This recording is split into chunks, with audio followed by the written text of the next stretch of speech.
लिखे, बिना शिक्षित हुए हम इतिहास को कैसे जान पाएंगे?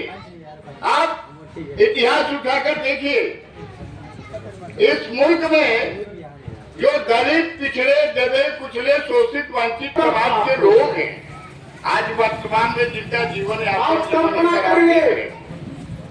ऐसा नहीं था।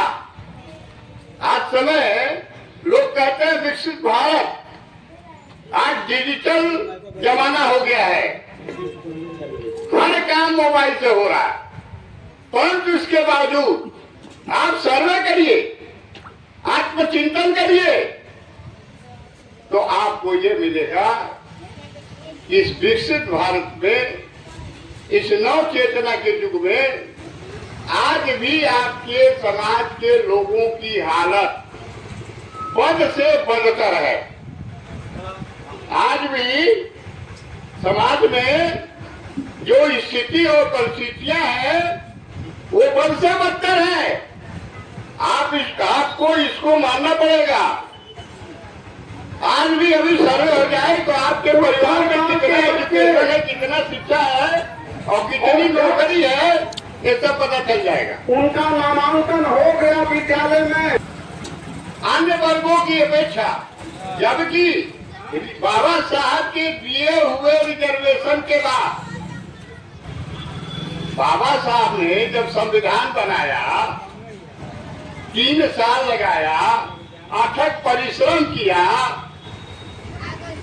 स्वास्थ्य का ध्यान न रखते हुए स्वास्थ्य खराब हो गया, जो जीवन भर जीवन के अंतिम क्षणों तक झेलते रहे, उस परिस्थिति, उस दशा में बाबा साहब ने भारत का ये गौरवशाली इंडियन कॉन्स्टिट्यूशन, भारतीय संविधान, जो इस पूरे दुनिया में लोकतंत्र का सबसे बड़ा संविधान है, इस पूरे वर्ल्ड में, आपको बताता हूं, ध्यान से सुनिए, इधर ध्यान मत दे जाइए।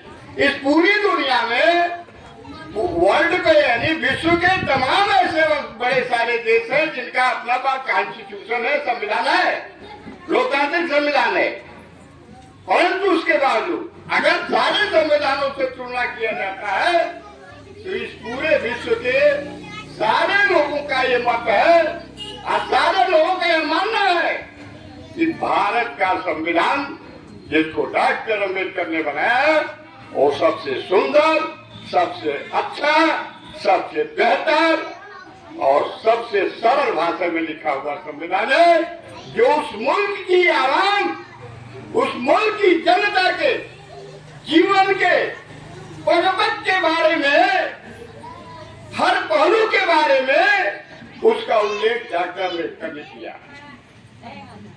आपको मालूम होना चाहिए, ये पढ़ाई लिखाई के बाद भी यह जानकारी प्राप्त हो गई आपको। भारत के संविधान में आर्टिकल 14 से लेकर और 25 तक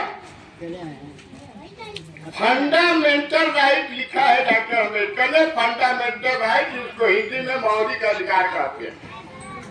मौलिक अधिकार, मौलिक अधिकार का मतलब आप जानते हैं? आपका मूल अधिकार जो आपको चाहिए, जो आपका मूल अधिकार है, जो आपका है, आपकी अमानत है, आपको चाहिए, उसको डॉक्टर अम्बेडकर ने फंडामेंटल राइट में आर्टिकल 14 से आर्टिकल 25 के बीच में लिखा। 14, 15, 16, 17, 18, 19, 20 करके एक एक आर्टिकलों में विस्तार से उल्लेख किया, स्पेशल मेंशन किया है, विशेष रूप से उल्लेख किया। ये बाबा साहब जानते थे कि हमारी आवाम गूंगी और बहरी हो गई। ये बाबा साहब जानते थे, ऐसा नहीं कि वो नहीं जानते थे। साथियों, भाइयों, बहनों, सुन लो, वो खूब अच्छी तरह से जानते हैं कि हमारी आवाम गूंगी और बहरी हो गई है, इनकी आदत सी बन गई है। इस आदत को हमें जागरूक बनना होगा, हमें ज्यादा ऊंचाई से सुनने होंगे, हमें ज्यादा ऊंची आवाज में बोलने की जरूरत है। ये चीज डॉक्टर अम्बेडकर ने मौलिक अधिकार में लिखा। आपका हित, आपकी सुरक्षा का बचाव डॉक्टर अम्बेडकर ने हर पहलू पर किया, हर पहलू पर किया। कहीं से भी कुछ बचा नहीं जिसको डॉक्टर अम्बेडकर ने ना लिखा हो संविधान में। वो जानते थे कि अगर हम इसका उल्लेख और इसका